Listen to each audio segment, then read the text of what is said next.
Here's a realistic what it sounds like when I take 10 minutes to get ready as a twin mom with a 4-month-old boy.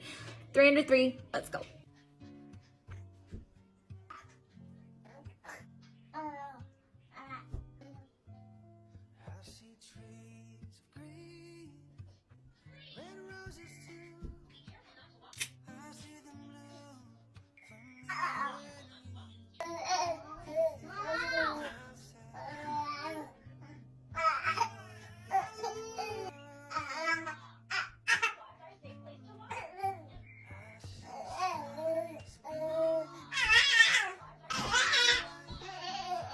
What was running out of patience?